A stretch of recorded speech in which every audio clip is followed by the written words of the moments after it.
ayé tó bá kọrin kì ẹ́ lónìí tó bá di ọ̀la ọ̀tọ̀ ni orin tí wọ́n á kọ.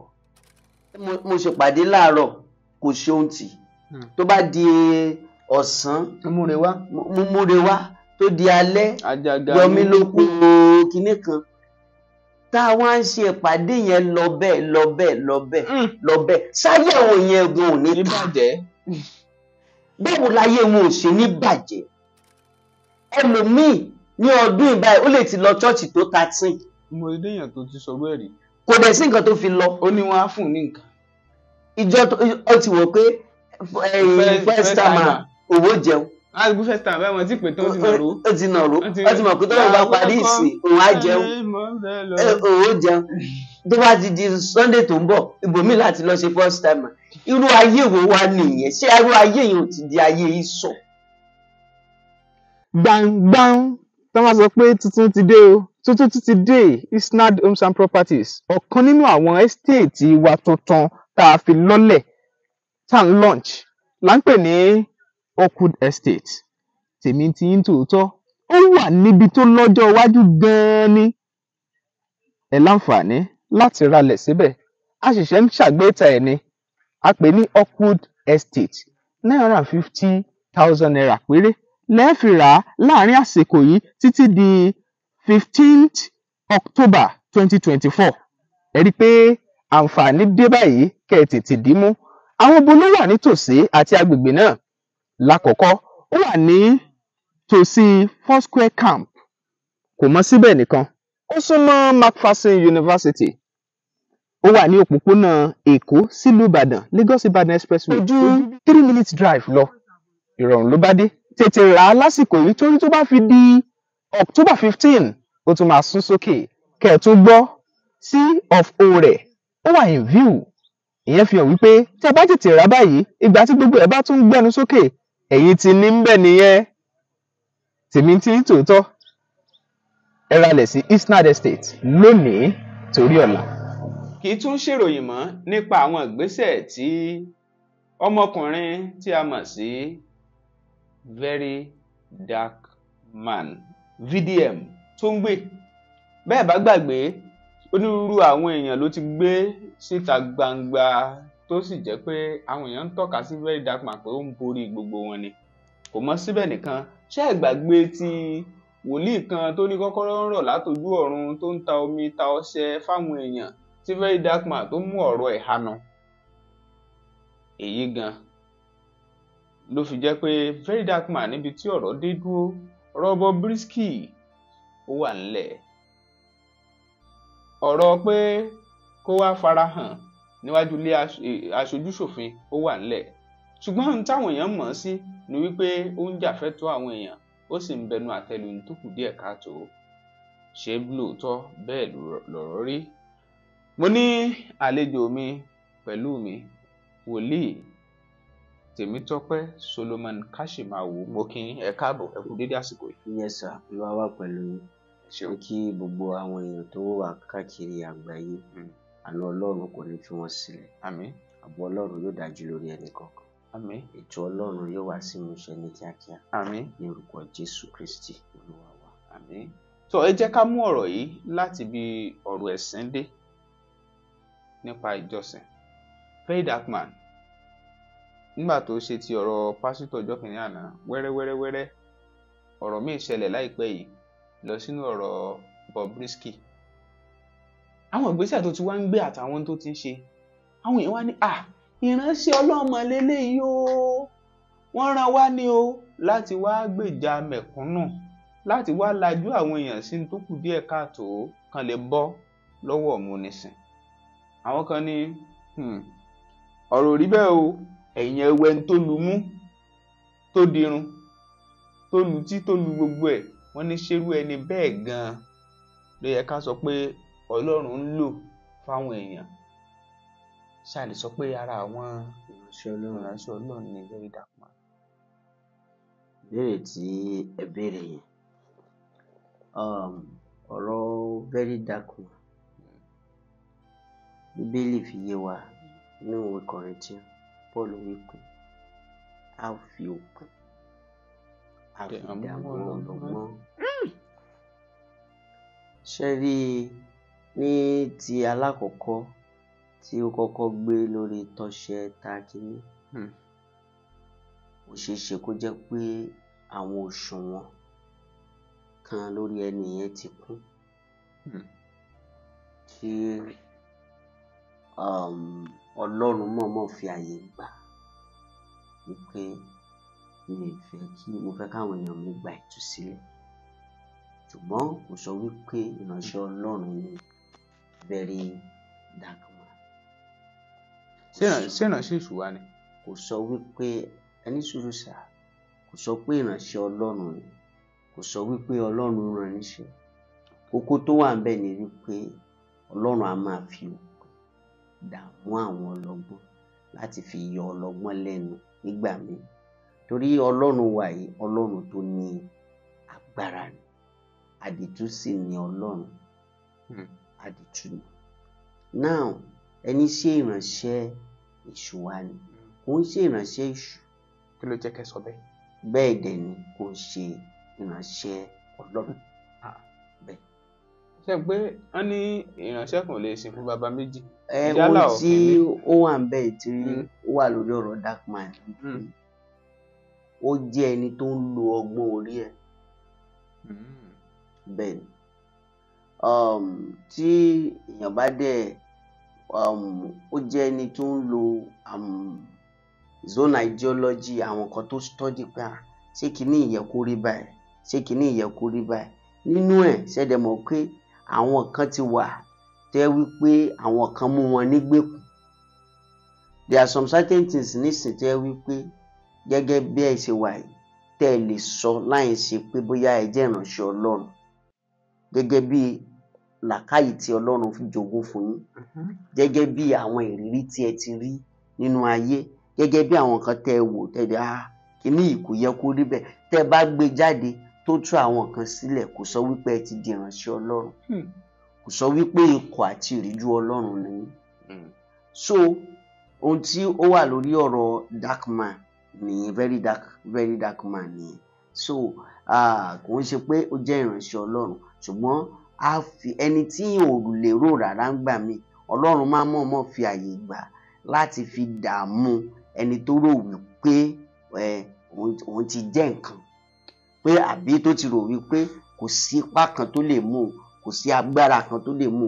Tẹ́ bá wo àwọn ìdájọ́ yẹn, ẹ wo irú ìdájọ́ ti prophet yẹn, ẹ rí wípé prophet ló pè lẹ́jọ́, prophet ló ń ṣe ẹjọ́ mọ́ tó ní òun ó ṣàṣìṣe ẹjọ́ ń tòun, rà pé black man ní òun ó padà sí ẹjọ́ irú nǹkan bẹ́ẹ̀ yẹn. Meanwhile ẹni tó kọ́kọ́ pè lẹ́jọ́ kò mọ̀ pé ọ̀rọ̀ ó yí bẹ́ẹ̀ yẹn. So ibi tí Ọlọ́run ti fi pa ìwọlé nìyẹn, ibi tí Ọlọ́run ti jẹ́rìí ara ẹ̀ nìyẹn. Ohun kankan ṣoṣo tọ́lọ́run dẹ̀ fẹ́ mú jáde ńbẹ̀ yẹn kò ju wípé ìgbésẹ̀ yẹn wípé ọ̀fẹ́ la fi fún ọ, ọ̀fẹ́ ni kó fi fún ènìyàn. Now owó tó tẹ̀ wọ́n á gbà fún àwọn nǹkan yẹn ní dọ́là tó ṣe ó pọ̀. So Ọlọ́run níbẹ̀ yẹn ó mọ̀ọ́mọ̀ wá, ó fi àyè gbà. Ṣùgbọ́n nínú ìrìn àjò yẹn náà èèyàn náà gbọ́dọ̀ take precaution, torí inú ayé la wà. Ayé tó bá kọrin kì ẹ́ lónìí, tó bá di ọ̀la ọ̀tọ̀ ni orin tí wọ́n á kọ. So àwọn tán yìn lónìí pé ìránṣẹ́ Ọlọ́run ni, tó bá dọ̀la tó bá mú ọ̀rọ̀ tí wọ́n ò fẹ́, wọ́n á padà lẹ́yìn ẹ̀. Ibi tó gbọ́dọ̀ ti pe rẹ̀ sí àjọ ìrònú nìyẹn, pé tó bá kọjú sí ọ kó tá, tó bá kù wọ nìkan kò tẹ́rù ara ẹ̀ pa. Torí àwọn tó ní adé gún lónìí tó bá di ọ̀la wọ́n á sọ pé adé ó gùn mọ́. Now òun náà gan gbọ́dọ̀ wá Jésù gan rí, bẹ́ẹ̀ ni òun gangan gbọ́dọ̀ mọ Ọlọ́run. Ṣùgbọ́n àwa mọ̀ torí kò tí ì sọ bóyá òun mọ Ọlọ́run tàbí òun ò mọ̀. Ṣe mọ̀ pé nǹkan tí ayé gan ti dà ní kọ́lọ́run kó kàn ṣàánú gbogbo wa ni. Nítorí ìgbà míì wà tẹ́ pé èèyàn náà lọ gbogbo ẹ̀ náà làwa náà ń gbọ́. Ẹ gbọ́ pàdé míì, ẹlòmíì ó bá bọ́ sórí kinní, gbogbo tó máa sọ àdúrà ní bàbá mi, bàbá mi, bàbá mi. Wọ́n máa pé àdúrà yẹn wọn ò ní mú ẹnu bá ọ̀rọ̀ Ọlọ́run tó máa yí ayé àwọn èèyàn padà. Now nígbà tí ẹ kó àwọn èèyàn jọ ẹlòmíì lè kó àwọn èèyàn jọ ọjọ́ 5 ọjọ́ 7 ogun ni wọ́n ń gbà ládùúrà ogun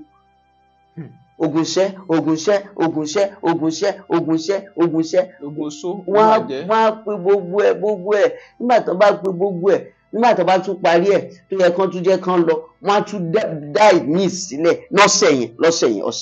ọ̀sẹ̀ yẹn náà dalẹ̀ ẹ̀ ní gbọ́ ìwàásù àwọn nǹkan tó lè yí ayé àwọn èèyàn padà. Whereas tí a bá jẹ́ ẹni tó jẹ́ ẹlẹ́kọ̀ọ́ Bíbélì ìrere Kristi it is for transformation fún ìyípadà ni. Kò sàdúrà tí èèyàn lè gbà tí ìrere tí ò bá ti yí padà kó jẹ́ wípé ohun tí a mọ̀ sí pé ó ṣe lánàá ní burúkú tí ò ṣe mọ́ lónìí kí wọ́n láǹfààní ẹ̀. Ẹlòmíì bẹ́yẹn ó kàn tó gbogbo àdúrà tó ń tẹrí bọ̀ pé kó nǹkan fi rówó ni kó fi rówó yẹn kò wọ́n kọ́ débi wípé kò ṣe gbogbo ọ̀nà ni ó jẹ́ ọ̀nà Ọlọ́run láti fi rówó. Now ìwé Oníwàásù sọ pé owó ni ìdáhùn ohun gbogbo ṣùgbọ́n ó dáhùn sí ohun gbogbo money answereth all things. Ṣé ó sọ wípé ìdáhùn tòótọ́ ni? Ṣé ọ̀rọ̀ yẹn yé yín sà?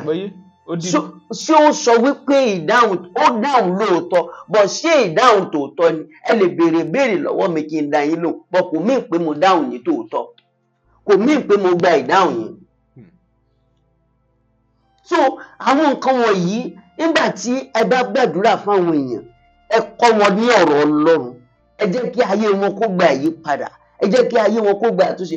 Ẹ pàdé ọmọ chọ́ọ̀chì mi báyìí nísìn tẹ́ pé ẹ wò pé ẹni tí ò lọ chọ́ọ̀chì gan ìwà àti ìṣe ẹ̀ ó dáa jù bẹ́ẹ̀ lọ kí wá ní iṣẹ́ tí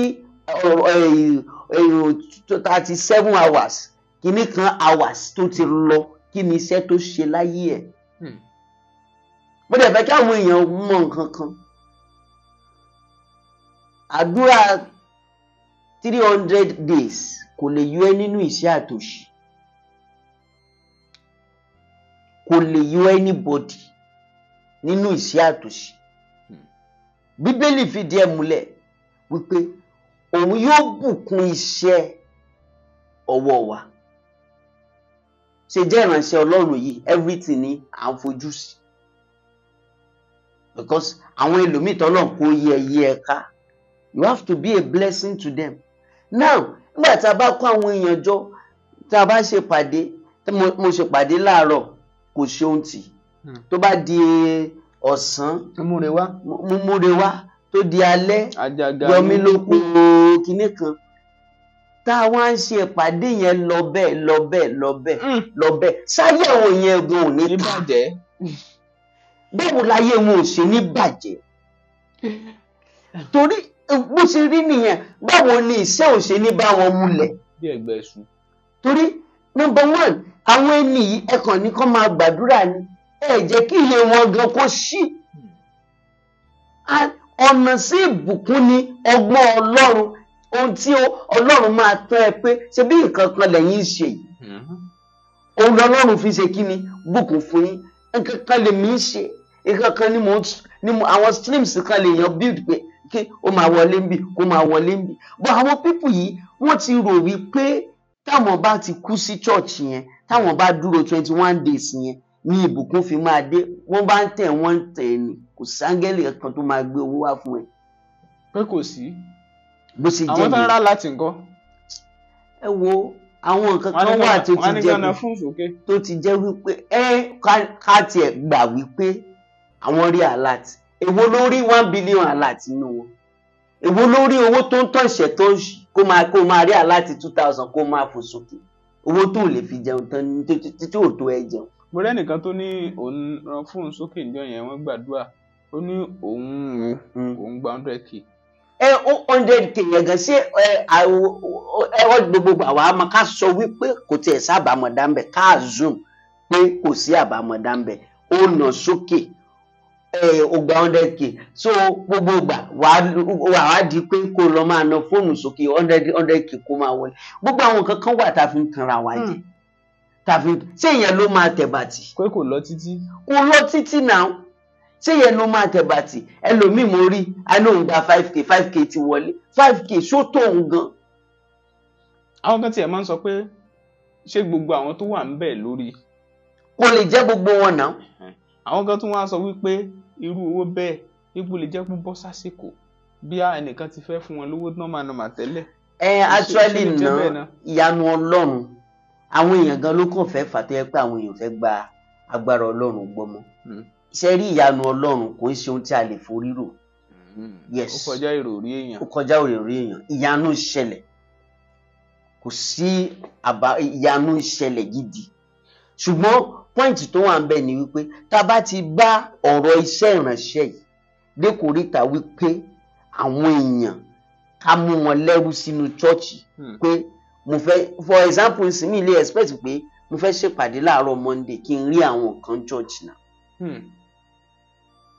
Torí tí wọn bá lọ ibi tí wọ́n ti lọ ń ṣiṣẹ́ yẹn bí owó yẹn wọ́n lè sáàkì wọn gan wọ́n máa sáàkì wọ́n jẹ́ pé wọ́n lè sáàkì wọn kó má lọ bí iṣẹ́ ní àárọ̀ Monday fún ọjọ́ fún Monday mẹ́ta. Monday mẹ́ta pé ju ẹlòmíì ẹ̀ẹ̀kan péré wọ́n máa lé ni. tó ti ń wá àṣìṣe tẹ́lẹ̀. So gbogbo àwọn nǹkan bẹ́ẹ̀ yẹn but I don't know àwọn ìránṣẹ́ Ọlọ́run gan wọ́n gbọ́dọ̀ yẹ kòríkúlọ̀mù wọn wò. kódà èèyàn 5 kú. níbo nìyẹn. nínú ṣọ́ọ̀ṣì ni lẹ́yìn ìtàn sí pèsè tán wọ́n jẹ́ pèsè tán Ìbàdàn ló ti ṣẹlẹ̀ ìròyìn sì nílùú Ìbàdàn wa yìí. bẹ́ẹ̀ ni ìròyìn ẹbí akíntì ẹ̀ka jáde ìròyìn sọ pé kò ní èèyàn 5 nínú ilé ìjọsìn aláṣọ funfun kan tí wọ́n ti ṣèsìn tí wọ́n kú ní àwọn bíi 5 wọ́n ní kò dín ní 5 tó kú wọn ní gẹ́gẹ́ bí ìròyìn ṣe fi yé ni wọ́n ní ṣùgbọ́n ìkan lára àwọn ọmọ ìjọ ṣàlàyé pé ìpèsè mọ́ làwọn jẹ eléyìí tó ń pè ní special food wọ́n ní lára àwọn tí wọ́n sì wà ń bẹ̀ wọ́n náà lọ bí 50 báyìí tí wọ́n ní wọ́n kó lọ sí ilé ìwòsàn tí wọ́n ti ń ṣe ìtọ́jú ní Olódó ní àgbẹ̀ Olódó. bọ̀ṣẹ́rò yìí ti fìdí ẹ̀ múlẹ̀ pé ìpèsè ló pa wọn. Ọ̀ṣun Reporter ló gbé níbi tí mò ń kà á. Okay. wọ́n á ṣàlàyé ẹ̀ síwájú wọ́n ní bọ́n ṣe wá ṣàlàyé síwájú wọ́n ní ṣùgbọ́n o àwọn míì sọ wípé níbẹ̀ wọ́n sọ wípé wọn ò tí ì lè fìdí ẹ̀ múlẹ̀ bóyá oúnjẹ tí wọ́n jẹ yẹn o gangan ni ó pa wọ́n tó sì rán àwọn míì lọ sí ilé ìwòsàn tí wọ́n ń fún wọn ní ìtọ́jú. wọ́n ní ṣùgbọ́n àwọn sáà mọ̀ pé wọ́n ṣe ìpèsè tán wọ́n jẹ́ ìpèsè wọ́n ní ẹ̀wà gan ni gẹ́gẹ́ bí ọmọ ìjọ kan ṣe ṣàlàyé bí ó ní ẹ̀wà làwọn jẹ tí gbogbo àwọn kan tó fi ṣẹlẹ̀. níbí wọ́n ní àwọn ẹ̀ka ìjọba ti DSS ti àgbáyé World Health Organization WHO wọ́n náà ti lọ síbẹ̀ láti lọ ṣe ìwádìí wọn nígbà tí gbogbo àkójọpọ̀ ìwádìí yìí bá parí wọ́n wàá fi tó wa létí gan lọ́rìn kẹnẹwé irú tó ṣe wọ́n gangan bóyá pèsè ló pa wọ́n ni àbí kì í ṣe pèsè. ṣe rí ibi tí ọ̀rọ̀ dé dúró máa sọ ọ̀rọ̀ nípa ti ìjọ máa sọ̀rọ̀ nípa ti àwọn èèyàn Ọlọ́run á bùkún fún wa Ọlọ́run á bùkún fún gbogbo ẹ̀yin tẹ́ ń gbọ́ kò sí nǹkan tó pààyàn bí iṣẹ́ àtúnṣe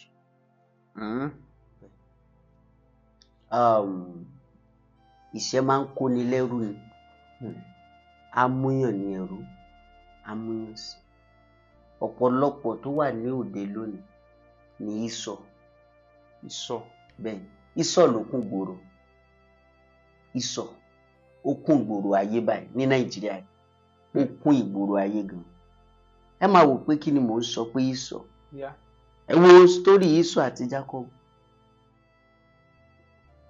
torí oúnjẹ àsáró ìtọ̀ ọjọ́ bí ó ní kí ni ọjọ́ bí yóò ṣe fún mi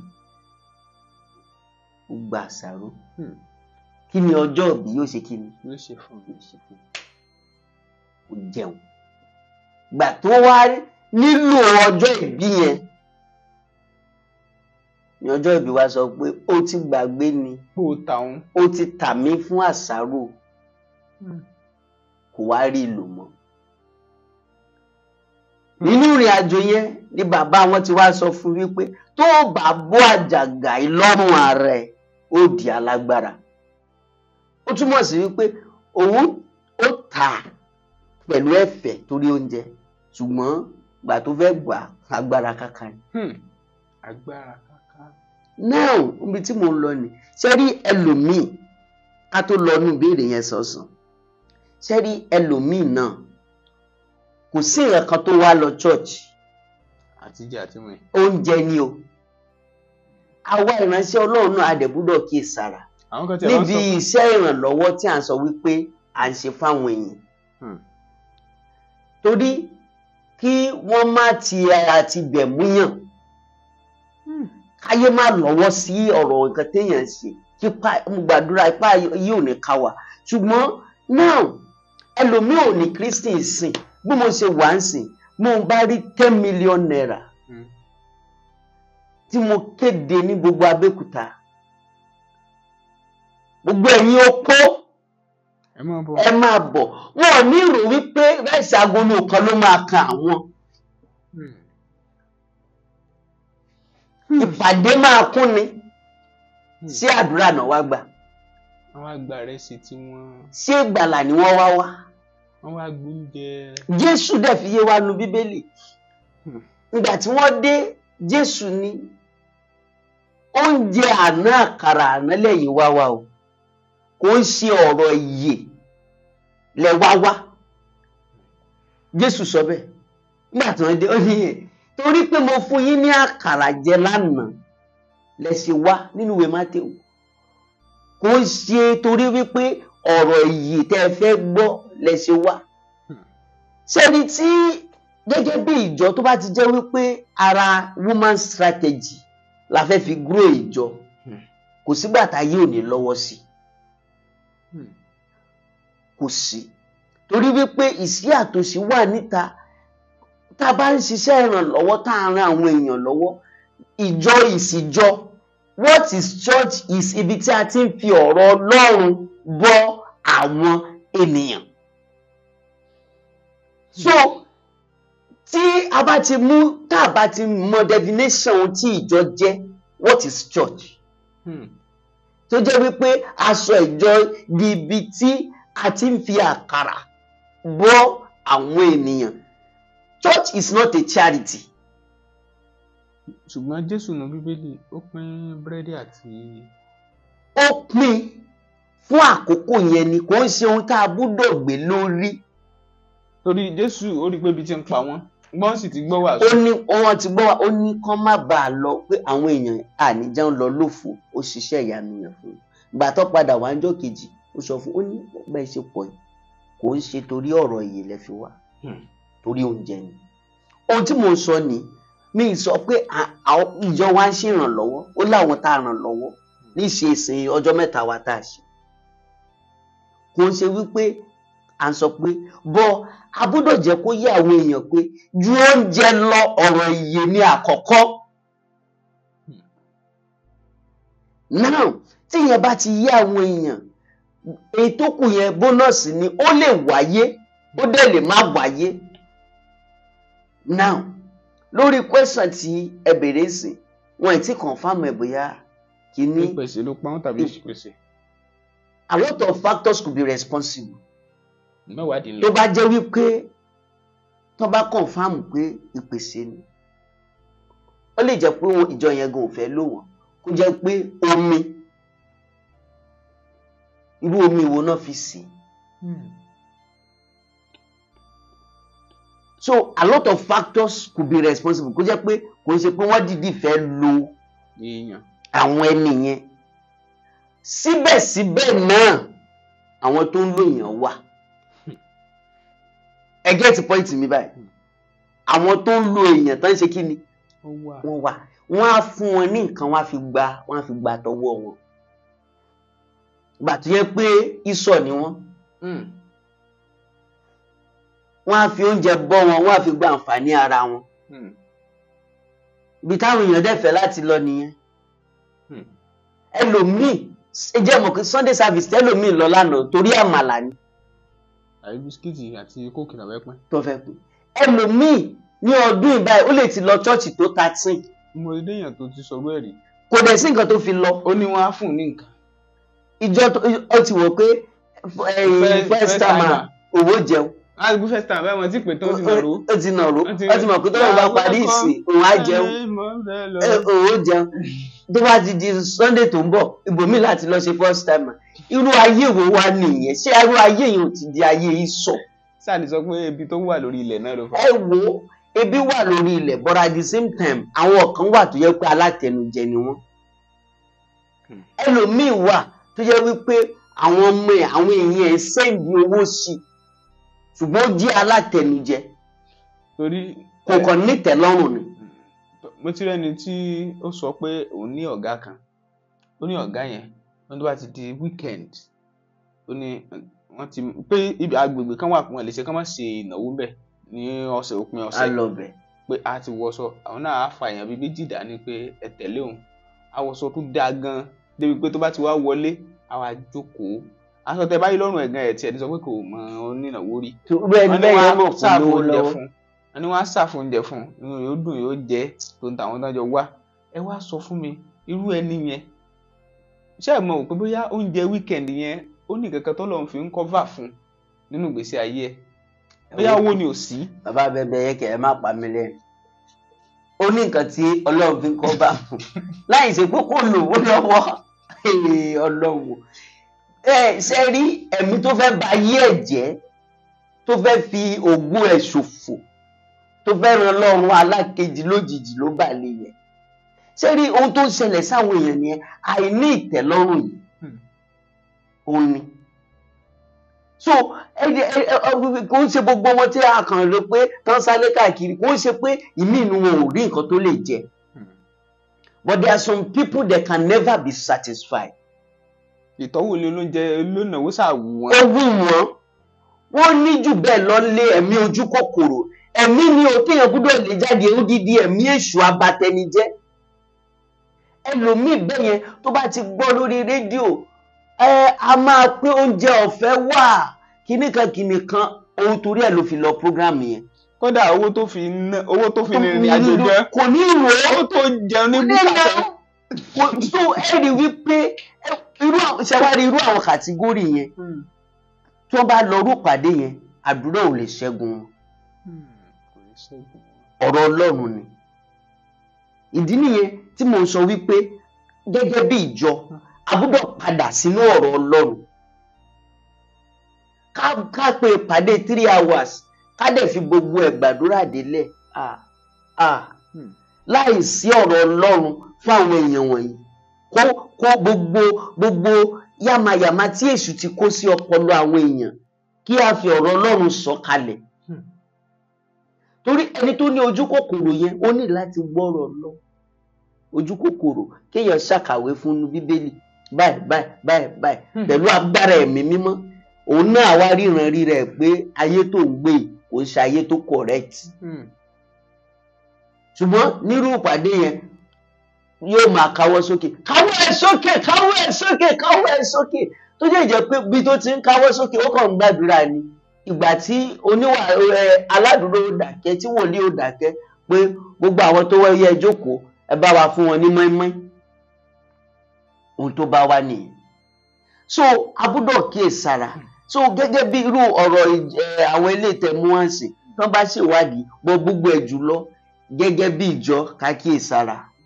Tí Ọlọ́run bá instruct wa pé ká dáná fáwọn èèyàn ká rí wípé èèyàn ṣe gbogbo necessary hygiene tó péye. Omi kọ́lẹ́rà afẹ́fẹ́ kọ́lẹ́rà ń fẹ́. Èèyàn gbọ́dọ̀ wà very careful láàrin yẹn kí ó má jẹ́ pé oore lèèyàn fẹ́ ṣe. Yóò padà dìbì. At the same time náà yéé ta àyàn mọ́ yéé ta. Ẹlòmíì gan tiẹ̀ tà mọ́ra ẹ̀ ń fún yẹn. Bẹ́ẹ̀ ni oúnjẹ. So kò ń ṣe bàbá kan wò pé ebi ń pa wọn ebi kọ́kọ́ ebi ò pẹ́ lómi. Ṣé àmọ́yẹ ẹlòmíì tó ń tọrọ bárà ní títì ebi ò pa ilé tó ń gbé ojúlé tí mò ń gbé lọ tó kọ́. tí adé bẹ́ẹ̀ báyìí àtúnkí ajé kú ìkàlẹ̀ ṣùgbọ́n yet ẹ máa bá ní orí títì tí ó máa tọrọ owó. A ní ọ̀nà iye tí òun mọ̀ nìyẹn. Kò dẹ̀ mọ̀ pé irú àwọn ìgbésẹ̀ báyìí irú àwọn ayé báyìí wọ́n fi kó ogun àti ègún bá ìran wọn tó ń bọ̀ ni. Torí ńgbà tí o gbéra ẹ̀ ní atọrọ tó fira ẹ̀ sípò atọrọ tó dẹ̀ jẹ́ wípé ò sí nípò atọrọ ẹni tó ń fún ẹ gan ó ń fi agbára káká ó ń fún ẹni ìwọ dẹ̀ ń gbé ohun tí ẹni yẹn ò lè gbé ṣe ò ń gbé ṣe ó dẹ̀ jáwọ́ ń bẹ̀ ó wá sọ di iṣẹ́. So ẹ rí nísìn pẹ̀lú ohun tó ṣẹlẹ̀ lórílẹ̀-èdè wa nísìn àwọn èèyàn ti di atọrọ tán. Bí èèyàn bá fẹ́ lọ bìkan sí tó lóun fẹ́ wọ mọ́tò o gbúdọ̀ ní ìwà ọ̀dájú díẹ̀. Torí láìṣe bẹ́ẹ̀ o lè ná owó mọ́tò ọ̀hún gan o kó jẹ́ pé wàá ṣẹ̀ṣẹ̀ máa pe ohun POS tó fi sanwó because gbélé bá ṣe ń sọ fún ẹ lọ́tún lẹ́yìn ṣe tèmi o kìíní kan. Wọ́n máa kan gíláàsì mọ́tò báyìí ni. Wọ́n máa ṣe kìíní gbogbo tó ṣẹ́jú pẹ́rẹ́ wàá rí pé owó ti lọ. Charity. So ẹ dẹ̀ rí wípé kò ń ṣe gbogbo wọn ẹ̀ mo rí one young boy kan ẹ pé kìíní lówó kìíní kan ní mo ṣe rí ló fi yẹ etí sétí ló fi gbogbo ẹ̀ sí etí ló ní ó ti dáa fún ẹ ràn mí lọ́wọ́ ó ṣà ń ro ẹjọ́ gbogbo ẹ̀ mo kàn wò báyìí mi ò dá lóhùn mo kàn wò báyìí pé ẹ rí ohun táwọn èèyàn sọra people just sometimes there are people that they just don't want to be responsible. So àwọn kan wà bẹ́ẹ̀ kí Ọlọ́run kó ràn wá lọ́wọ́. Wọ́n fẹ́ fi inú ìwé Mark chapter 5 wèrè ara gàdárà. Ìyá Gádárà. Arákùnrin ìyá wèrè tó bẹ́ẹ̀ gẹ́ wọ́n gbàgbé ẹ̀ sínú ibojì símẹ́ǹtì náà bá bí ẹ̀ sí kò lè darapọ̀ mọ́ èèyàn tí wọ́n bá tẹ̀lé á já bí ẹni já búrẹ́dì. Agbára yẹn wà lára ẹ̀. Ogun yẹn ó ti bá a múlẹ̀ débi wípé wọn lè kà sí èèyàn mọ́. Mo pàṣẹ gbogbo ẹ̀yin tí ogun kan ti sọ yín di aláìnírètí mọ́. Ọlọ́run tó dé sí wèrè ara gàdárà tó tún ayé ẹ̀ ṣe ó dé sí ayé yín yóò sì tún ayé yín ṣe. Àmín. Ohun tí mo fẹ́ mú jáde nínú ìtàn yìí ni wípé Olúwa rán mi sí gbogbo ènìyàn kí wọ́n má rò wípé ìrètí ti pin. Torí igi tí a gé lulẹ̀ Job 14 ó sì lè wù padà. Ìrètí ń bẹ fún igi yẹn ó lè padà wù. Nítorí náà má rò wípé ìrètí ti tán. Ohun tí mo fẹ́ sọ ní kòríta yìí ni wípé ẹ̀rọ tí wò pé ẹkún ni ní gbogbo ìgbà o tí ẹ gbà pé Ọlọ́run wà mọ́ o tí ẹ gbà pé wòlíì wà mọ́ o gbà pé ìránṣẹ́ Ọlọ́run wà mọ́. Àwọn ẹbí arákùnrin tá à ń sọ nínú ìwé Máàkù yìí chapter 5 yìí wọ́n á ti wò pé eléyìí àbínú ni. Wọ́n retí pé àwọn jẹun ẹ̀. Bóyá àwọn náà ní ọmọ kan tó yẹ pé ìwà tó ń wù báyìí ó ti wò pé nínú ọmọ tó bí o eléyìí ò sára ọmọ tó jẹun ẹ̀. Olúwa rán mi sí ẹ ó rán mi sí ọmọ yẹn. Ohun tí ayé gbèsè lára ohun tó dé sínú àgọ́ ẹ̀ lójijì ohun tó wọ ayé ẹ̀ lójijì pé kò ní wúlò fún ara ìdèpòdépò pé yóò wúlò fún ẹ iná Ọlọ́run tì jáde. Àmín. Ọlọ́run dé sí ayé ìránṣẹ́kùnrin yìí àmàyà kápálíà ìgbà tí Olúwa dé sí ayé ẹ̀ àwọn ẹ̀mí kẹ́mi inú ẹ̀ sọ̀wù jáde wọ́n ní níjóní ni àwọn 6,000 demons ó ń gbénú ayé ẹnìkan ṣoṣo àwọn ló sọ di èrò ibojì ó wà láàyè ṣùgbọ́n ó ń gbé ibojì ní ìmọ̀ bóyá ìwọ náà ó wà láàyè lóòótọ́ UK ló wà ní Amẹ́ríkà ló wà ní Nàìjíríà ló wà ní ibikíbi Àbújá ló wà ní Èkó ló wà ní ayé tó ń gbé ayé ibojì ni. Pàdé ní ìjọ kan nínú ìpàdé yẹn arákùnrin yẹn ó ti máa ń lálàá wípé òun wà nínú pósí ó ti pẹ́ tó ti máa ń la nínú ìrìn àjò yẹn wọn ò jẹ́ kó rí ọkọ fẹ́, wọn ò jẹ́ kó rí ìyàwó fẹ́ rádà, wọn ò jẹ́ kó rí ohun rere kankan tí ẹni tó wà láàyè ń ṣe láyé, wọn ò jẹ́ kó rí ṣe. ọ̀rọ̀ Ọlọ́run jáde, ó padà lálàá, ó rí ara ẹ̀ nínú ibojì yẹn, ó wá rí tí ẹni yẹn sílẹ̀ tó ṣípòsí yẹn ó jáde. ó wá jáde, ó wá rí pé òun gangan, ó rí ara ẹ̀ wípé òun jáde nínú pósí tí wọ́n gbé òun sí. àṣé ohun tó fi mọ̀ wípé òun bọ́ lọ́jọ́ yẹn ni pé àṣé etí ẹ̀ kan ti di. ọjọ́ yẹn ni etí tí ayé di, ọjọ́ yẹn létí yẹn là. Kábíyèsí. mi ò mọ̀ bóyá wọ́n ti pa nǹkan kan mọ́wọ́ náà lára. òun náwó sí, òun gbìyànjú, wọn ò jẹ́ kó rí iṣẹ́. ó ṣeé ṣe bóyá iṣẹ́ ẹ̀ náà sì sínú ibojì, bóyá ayé ọmọ ẹ̀ náà sì sínú ibojì, kò sí èrè kankan nínú ibojì ju ikú, ìparun lọ. so ẹni tó bá ń gbé inú ibojì kò lè ṣe ohun tí ayé ṣe.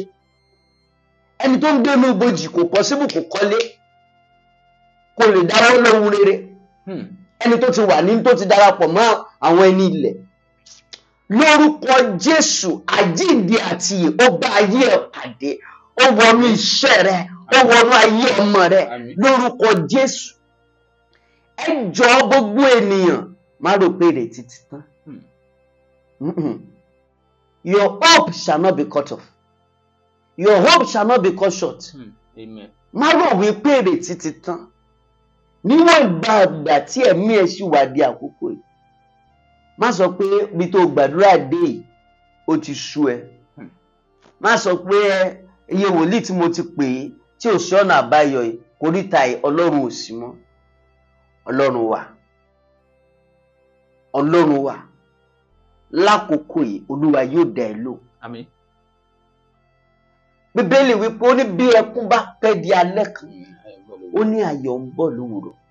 mo sọ fún ẹ, òwúrọ̀ ayọ̀ ẹ ló fẹ́ wọ̀ lọ yìí, òwúrọ̀ ayọ̀ ẹ ti dé. má jẹ́ kí Sátánì pa ẹ́ láyò kó o sọ wípé ìrètí ti pin. bẹ́ẹ̀ni Ọlọ́run wo arákùnrin yẹn sùn, ó lé ẹ̀mí ọ̀sìnwín jáde lára ẹ̀. ayé ẹ̀ gba àtúnṣe, ó wúlò fún ara ẹ̀, ó wúlò fún àwọn ènìyàn. mọ́mí àti dádì, mo fẹ́ sọ fún yín sáà, mo fẹ́ sọ fún yín mà, ọmọ yẹn máa wúlò fún yín. ó ti ń wúlò fún ara ẹ̀ tẹ́lẹ̀, ogun kan ló dé bá lójijì, á padà wúlò fún yín. Àmín. á wúlò. Àmín. ẹ̀mí tí wọ́n gbé sí lára ìtọ́ fi ń yọ ayé ẹ̀ lẹ́nu, Olúwa yóò tì jáde. Àmín.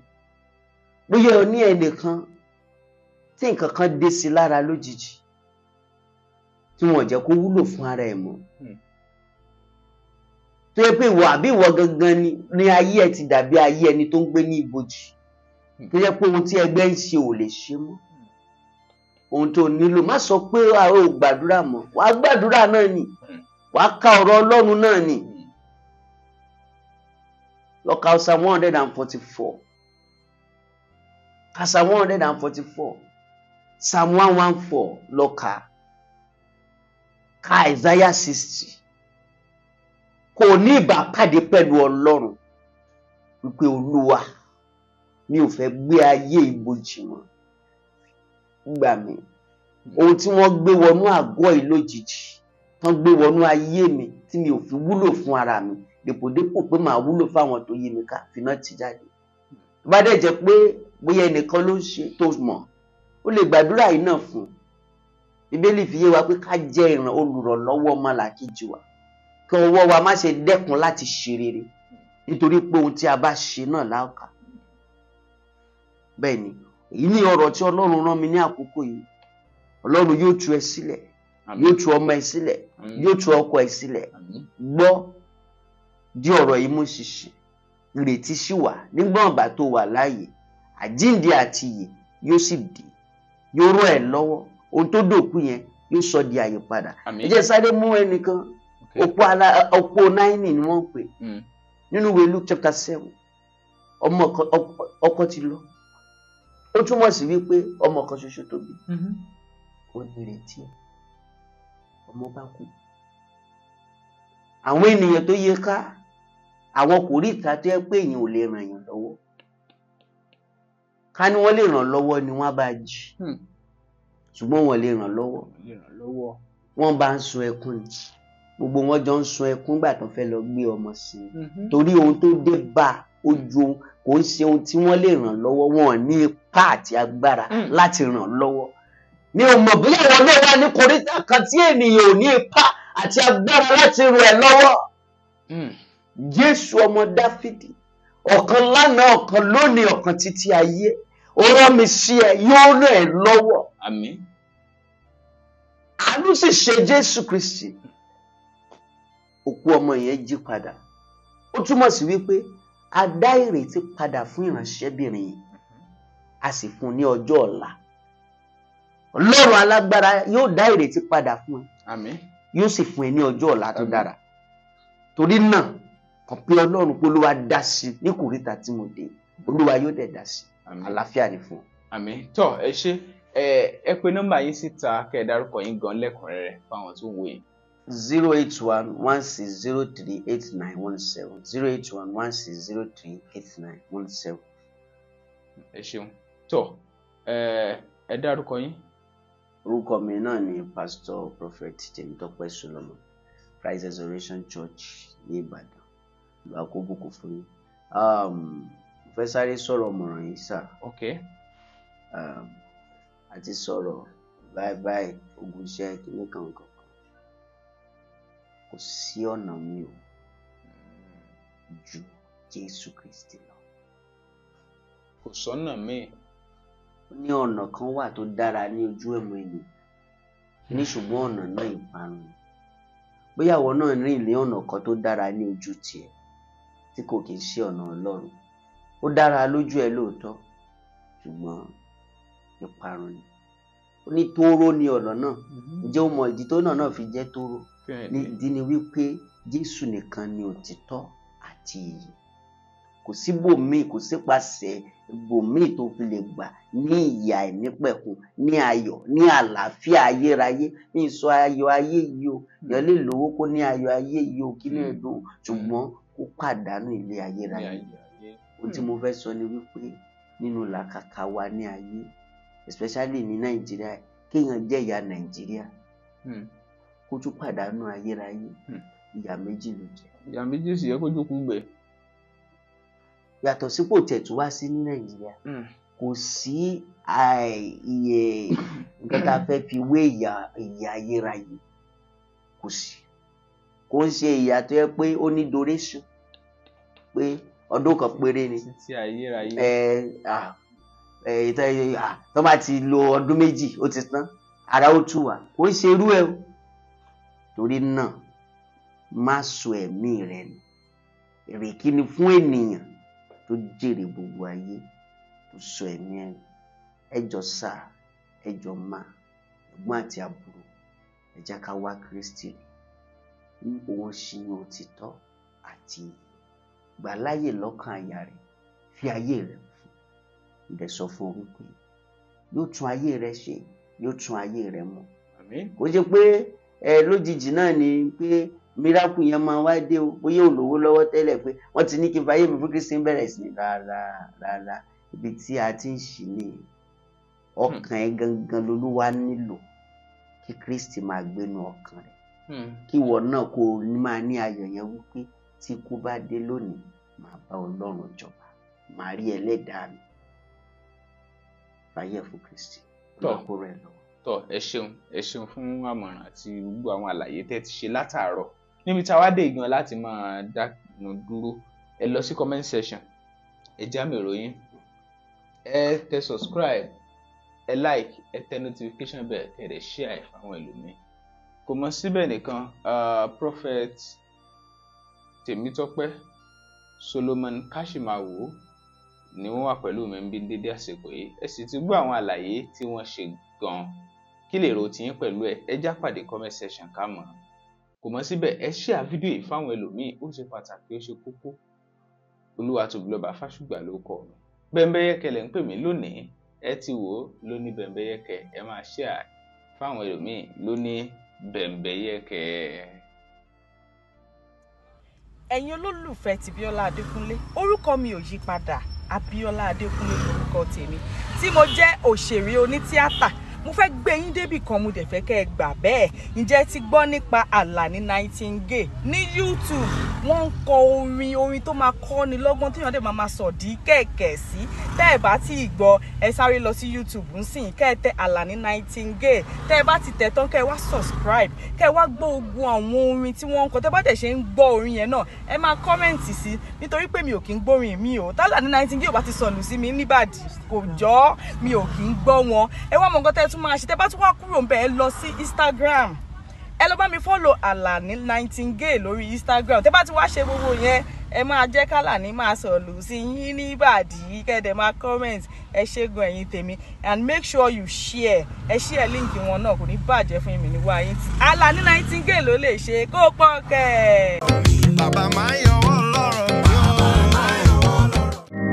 DFASH Express Logistics Services has gone far, even beyond your imagination, to serve you better in Ibadan and beyond. DFASH Express Logistics Services has proven integrity to make you get whatever you want, wherever you are, and whenever you wish. Our services include global and local courier services, e-commerce, express delivery, pickup and delivery, and a lot more. Your convenience and safety of your parcels and luggages are so paramount to us. For further inquiries, please call DFASH Express Logistics Services on 0906 727 0530 and 0805 467 5088. DFASH Express Logistics Services. Your convenience is our priority.